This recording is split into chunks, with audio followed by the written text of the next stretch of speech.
Mesdames et messieurs, bonsoir au Sahaf Torkom. Alors nous avons le plaisir de vous accueillir pour ce nouveau numéro de LSA Direct. Et aujourd'hui, nous recevons monsieur Akram Khraïf, journaliste et directeur de MENA Défense, donc site d'information spécialisé en questions de défense et de sécurité. Et bonjour. Bonjour. Bonsoir. Merci. Donc aujourd'hui, nous allons parler de sécurité, de géopolitique, d'acquisition militaire aussi, et donc de situation un peu en Maghreb, au Sahel. Et nous allons commencer par l'actualité, justement avec cette information donc, qui date d'hier, donc l'assassinat de M. Idriss Déby, le président tchadien qui, la veille, venait juste d'être réélu. Alors, est-ce qu'on a un peu plus d'informations sur ce qui s'est passé et quelles seraient les conséquences de la mort d'Idriss Déby? Le maréchal, parce qu'il est maréchal, il était maréchal, le maréchal Idriss Déby a succombé à des blessures lors de combats entre l'armée régulière tchadienne et les FACT. Donc les FACT, à ne pas confondre avec les FARC. Donc les FACT, c'est le front pour l'alternance et le changement au Tchad. C'est un parti politique à majorité Toubou qui a lancé une offensive à partir de la Libye, et qui représentait jusqu'à hier un danger personnel pour le régime d'Idriss Déby. Et on l'a vu, il a réussi à le faire tomber de manière dramatique quand même. Donc si vous voulez savoir un peu plus sur les conséquences, sur le Tchad d'abord et sur la région. Sur la Libye. Sur la Libye et sur la région, parce que ça implique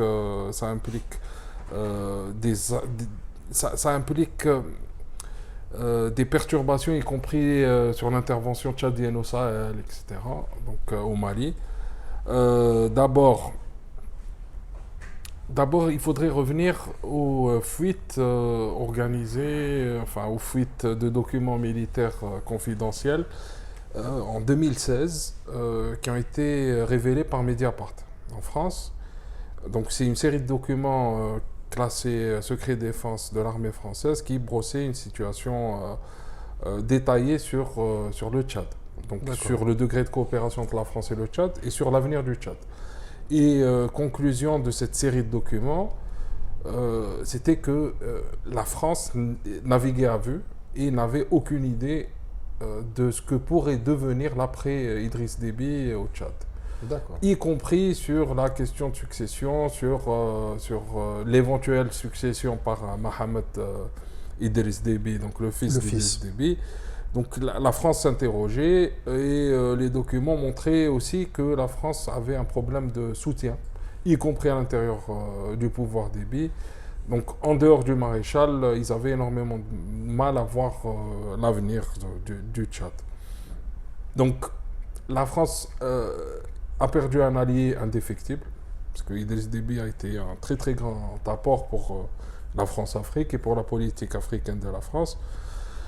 Il y aura un impact sur la Libye. Il sera probablement modéré parce que la zone où se trouvent les Toubou, donc c'est le sud. C'est le sud, voilà. Donc c'est le centre-sud. Ouais.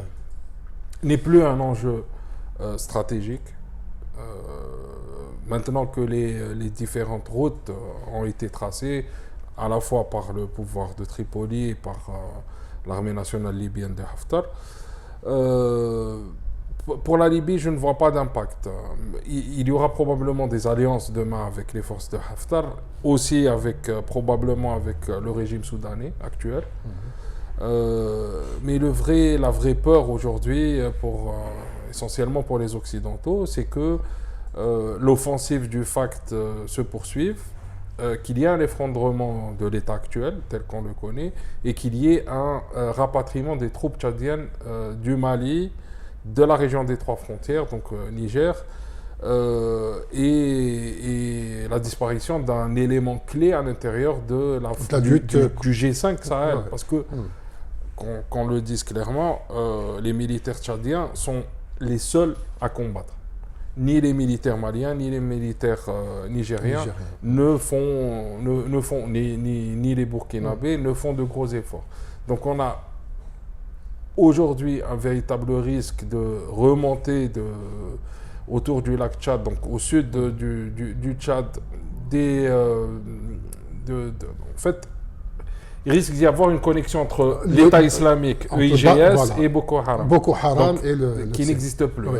C'est Ça ISWAP. reste voilà, C'est l'État islamique. l'EI Afrique de l'Ouest et l'EI GS. Et donc cette jonction-là pourrait représenter un très très grand danger pour la région. Justement, pour revenir un peu à cette situation, là maintenant les choses semblent s'accélérer, mais on constate qu'il y a eu quand même depuis mars 2020 énormément d'événements qui se sont produits dans la région. Si on peut faire un bilan sécuritaire de ce qui s'est passé, on va commencer donc mars 2020, la situation sécuritaire, et on va marquer ça avec le Covid-19. Donc, la situation sécuritaire qui s'est dégradée, Maghreb, Sahel, donc Sahara occidental, la montée en force du XIM, ce qui est en train de se passer maintenant donc, au Tchad. Si on peut faire un bilan, est-ce que les choses sont en train de se dégrader? Ah, totalement. Non, on a un arc de crise qui part du Yémen, qui se termine pratiquement au Sénégal, en passant par à la fois l'Afrique du Nord et la région sahélienne, et même aujourd'hui l'Afrique centrale, l'Afrique de l'Est, l'Afrique du Sud même, avec le Mozambique qui a basculé. Ouais. Non, on a une dégradation de la situation politique et sécuritaire qui est terrible en Afrique en général. On a la résurgence de vieux conflits. On voit le conflit du Tigré qui réapparaît. En Éthiopie, qui était complètement oublié. Hein. La preuve, c'était le Front de libération du Tigré qui était au pouvoir depuis pas mal d'années en Éthiopie. On a la crise entre l'Égypte et l'Éthiopie par rapport au GRED, donc au barrage du Nil. On a eu une révolution au Soudan. On n'en a pas beaucoup parlé. On a une instabilité au Soudan Sud. Je ne parle même pas de ce qui se passe dans la Corne de l'Afrique et dans l'arrière-cour. Donc Éthiopie, Somalie, Ouganda, Kenya. Et on a la résurgence du conflit sahraoui. Donc avec la crise d'Edgar Guerrat, qui a assez mal tourné pour le Polisario et pour les Sahraouis. Aujourd'hui, il faut être réaliste, le Maroc a occupé cette zone-là, qui était une zone jusque-là libérée. Et nous avons une guerre... en fait, on est passé d'un conflit gelé à un conflit qui se dégèle, qui se décongèle, qui est en train de s'activer, malgré le déni marocain. Les Marocains ne veulent pas en parler. Mais il y a une sorte de guerre froide qui est en train de s'installer avec du harcèlement continu de la part des Sahraouis, des ripostes parfois vigoureuses du côté marocain. Donc on a une situation d'instabilité totale. Puisqu'on peut se tutoyer, faisons. Tu noteras, enfin tu as bien fait d'évoquer la Covid, car ça a été un facteur aussi déclenchant dans le cas du Sahara occidental. Les populations ont énormément souffert, beaucoup plus que nous en Algérie, de la fermeture des frontières, de l'arrêt des échanges avec l'Espagne, avec l'Europe, avec Cuba. Ça a généré beaucoup de malaise à l'intérieur de la communauté sahraoui, dans les camps et ailleurs d'ailleurs. Ça n'a pas aidé, la situation Covid n'a pas aidé. Il n'y a pas eu énormément d'impact sur les autres pays du Sahel, où il y a eu une propagation qui était quand même lente à cause de la faible densité de population et aussi les étendues qui sont très vastes. Et puis, Et puis on ne sait pas parce que là non plus, il n'y a pas énormément de tests qui sont effectués, mais c'est un facteur aggravant parce que ça fait en sorte que les problématiques sécuritaires en Afrique n'occupent pas le devant de l'actualité européenne. Alors, pour rester sur le Sahara occidental, effectivement, il y a très peu d'informations qui filtrent des deux côtés. C'est-à-dire autant du côté de l'armée sahraoui que de l'armée marocaine. L'armée sahraoui a gardé quand même le rythme des communiqués du ministère de la Défense, qui donnent donc un peu toutes les opérations qui sont lancées. Et alors dernièrement, MENA Défense a publié une information relative à l'achat par le Maroc de drones turcs. Est-ce que l'acquisition de ces drones va donner une forme de suprématie dans ce conflit au profit des Marocains? Dans ce conflit-là, ça va aider le Maroc à faire de la reconnaissance, à faire des frappes ciblées. C'est des drones de combat. C'est des drones de combat. De la suprématie, non, mais ça va, c'est un véritable plus pour l'armée marocaine. Qui n'est plus aujourd'hui obligé d'exposer ses troupes, d'exposer ses avions, ses pilotes, comme ça a été le cas par le passé. On se souvient des images d'avions marocains abattus qui étaient terribles pour le moral des troupes. Aujourd'hui, un drone qui est abattu peut être escamoté en incident technique ou en crash. Donc ça n'a pas cet impact psychologique. Donc pour le Maroc, c'est une acquisition quand même qui est très importante. Elle n'est pas décisive, ni contre la LPS, ni contre une éventuelle escalade avec les pays voisins, donc Algérie ou Mauritanie ou Espagne. Mais c'est quand même très important pour eux. Est-ce que les Sahraouis ont tout intérêt à s'équiper eux aussi de drones? Ils pourraient le faire. Ils pourraient le faire. On a vu des organisations beaucoup moins légitimes et beaucoup moins structurées que le Polisario, que l'armée de libération du peuple sahraoui, s'équiper en drones et les utiliser de manière effective au combat. Ils pourraient le faire et à mon avis, ils gagneraient à le faire. Personnellement, je ne souhaite pas d'escalade, qu'il y ait des morts de part et d'autre de la frontière. Mais l'apport des drones pour une organisation comme la LPS serait très très important aussi. Alors, on revient un peu à l'Algérie. En décembre 2020, l'ANP, à travers une de ses émissions, donc on voit souvent au moins une ou deux fois par semaine sur la télévision publique, avait mis en avant la notion de frontière sécuritaire. Et donc, à travers cette notion, donc, la nécessité de prendre en considération tout type de menace, c'est de neutraliser à la source, de les neutraliser à la source, et où qu'elles soient. Alors, l'acquisition par l'ANP d'équipements ces dernières années, je donne l'exemple par exemple des missiles balistiques Iskander-E, est-ce que ces équipements entrent justement dans cette nouvelle stratégie? Oui et non. En fait, ce qui s'est passé, c'est que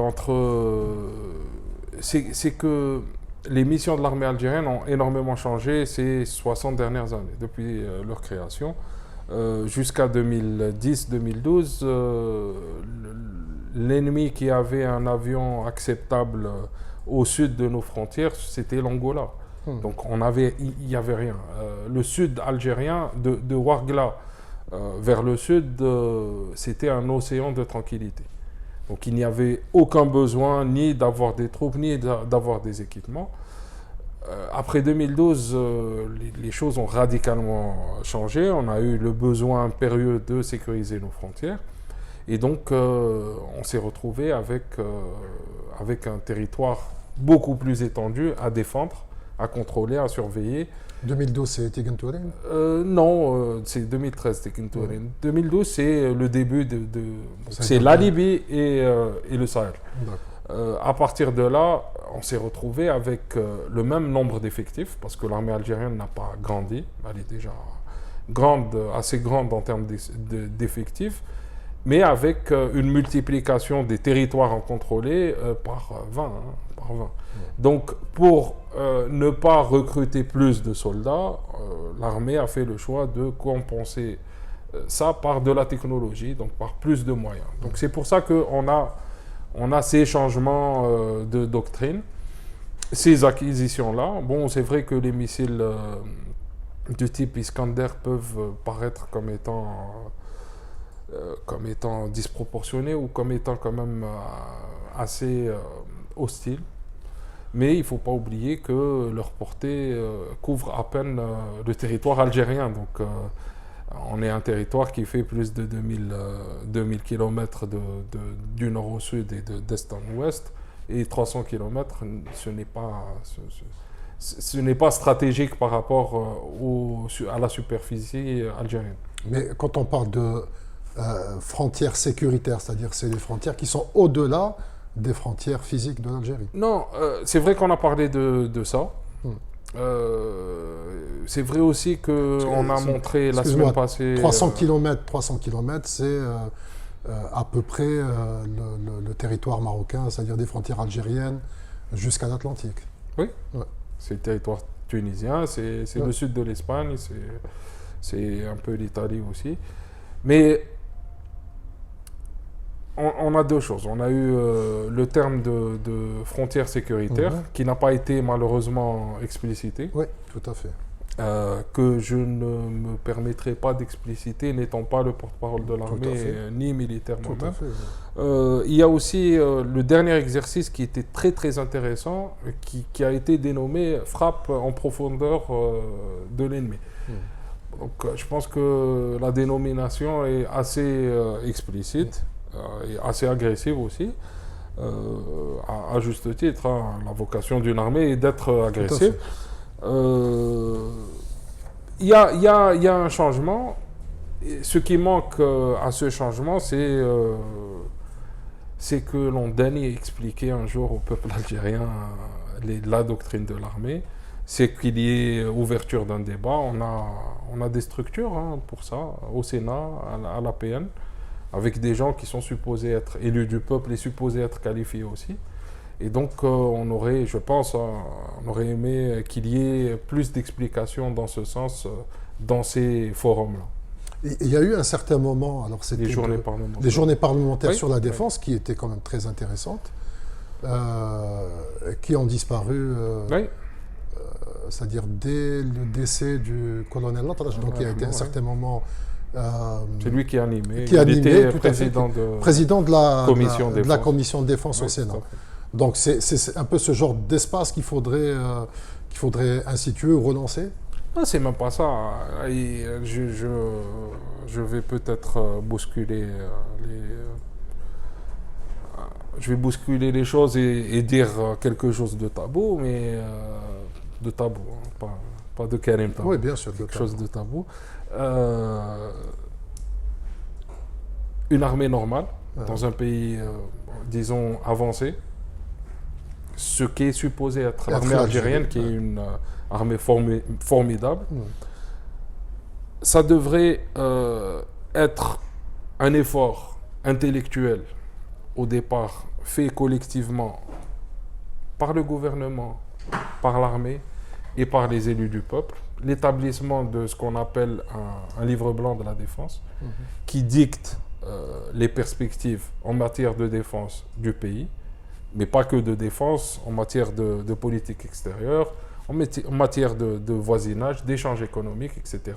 Donc ce n'est pas qu'à l'armée de parler de ça. De parler de défense. À partir de là, on devrait avoir des mécanismes qui permettraient la vérification de l'application de ce livre blanc qui prendrait 10 ans, 20 ans, et des échanges en permanence entre l'armée, le pouvoir politique et le pouvoir législatif.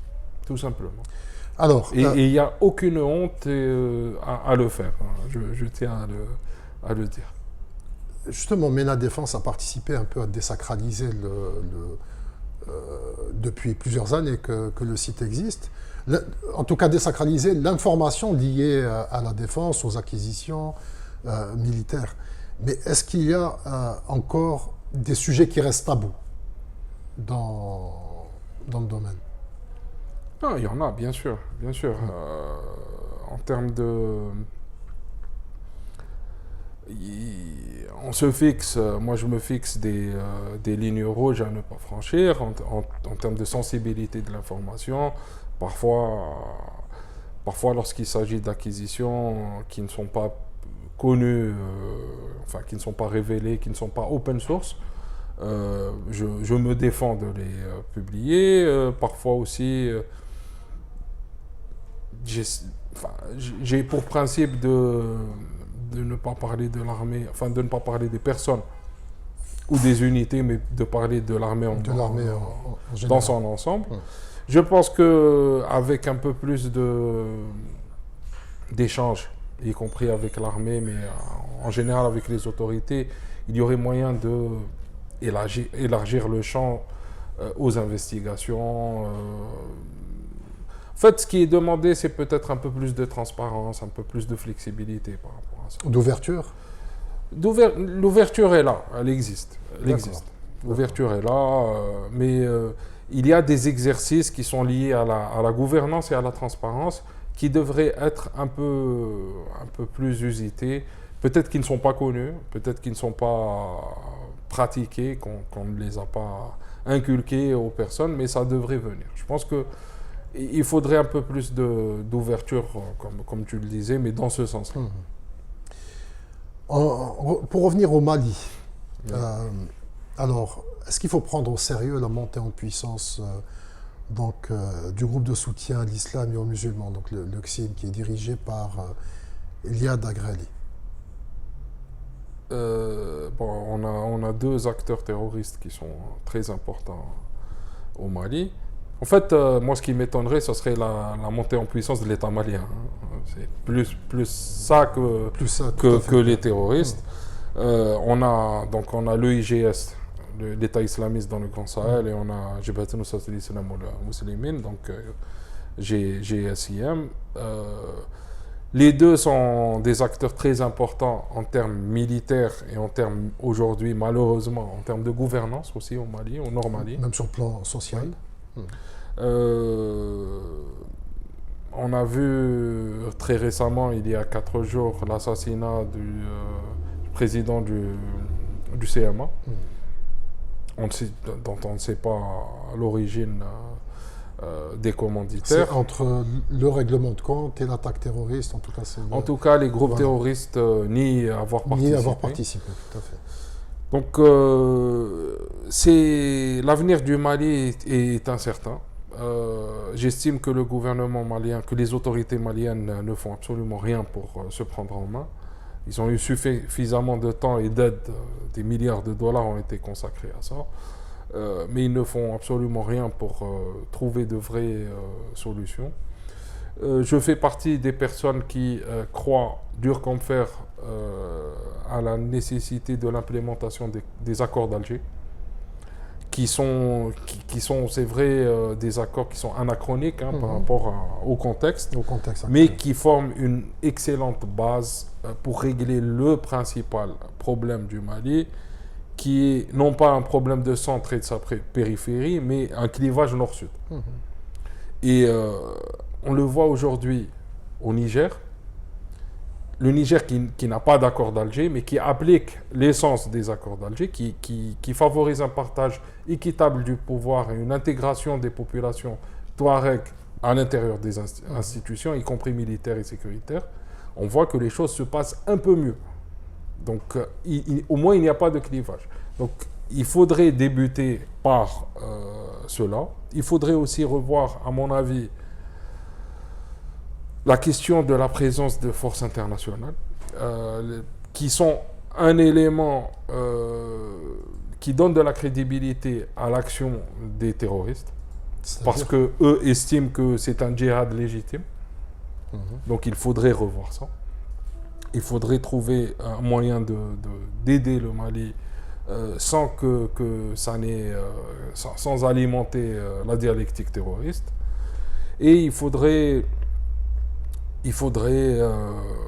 mon avis, il faudrait clarifier les positions de certains acteurs internationaux, l'Algérie notamment, la France notamment, et comment ils voient l'avenir du Mali. Il faudrait qu'il y ait une discussion très sérieuse. Comme il y a eu des discussions, il y a eu un Berlin pour la Libye, il devrait y avoir aussi un autre Berlin pour le Mali avec une vraie discussion internationale et non pas un leadership unique de la France, sur cette question-là, d'autant plus que la France est en train de souffrir militairement, de souffrir politiquement, et que la France n'a pas compris que la solution n'était pas que militaire, qu'il y avait un problème de développement avant tout, et que pour assécher le terrorisme dans le Nord Mali, il fallait aider les populations à se prendre en charge, y compris financièrement. Très bien. Pour revenir à la Libye, que tu as cité, alors, l'avenir de la Libye, est-ce que une Libye stable, c'est-à-dire, c'est ce qu'on est en train de voir un peu, même si encore des tensions, d'ici le mois de décembre prochain, avec des élections, une certaine stabilité politique, est-ce qu'une Libye stable pourrait être une puissance économique, mais surtout une puissance militaire? Bon, la Libye ne sera jamais une puissance militaire parce qu'il manque de la masse critique qui est celle de la population. La population. Donc c'est un pays qui est en termes de démographie, qui n'est pas compatible à ce statut-là. Ça peut devenir un pays riche, ça l'a été déjà, ça peut le redevenir, en étant un pays pétrolier riche. En termes de stabilité, il semblerait que les choses commencent à s'améliorer, donc qu'il y ait quand même un petit consensus par rapport donc au partage du pouvoir, qu'on va assez tranquillement vers ces élections-là. La crise en Libye est aussi tributaire des relations internationales, donc des relations entre la Turquie et les Émirats, entre celles de l'Égypte et de la Turquie, de l'Arabie Saoudite et de la Turquie et du Qatar. On voit que dans ce sens-là, il y a aussi une amélioration. Le Premier ministre égyptien va visiter, devra visiter aujourd'hui Tripoli, ce qui est une avancée considérable. Il faut aussi dire que l'Égypte a fait preuve de beaucoup de retenue dans le cas libyen et aussi de beaucoup de maturité politique. Donc l'Égypte aurait pu être un facteur aggravant, elle ne l'a pas été. L'Algérie a péché par son absence. Je ne l'impute pas aux autorités actuelles, mais plutôt à l'ère Bouteflika qui a fait que la diplomatie algérienne était complètement paralysée. Bon, après, il y a eu les rendez-vous ratés qui ne sont pas rattrapables.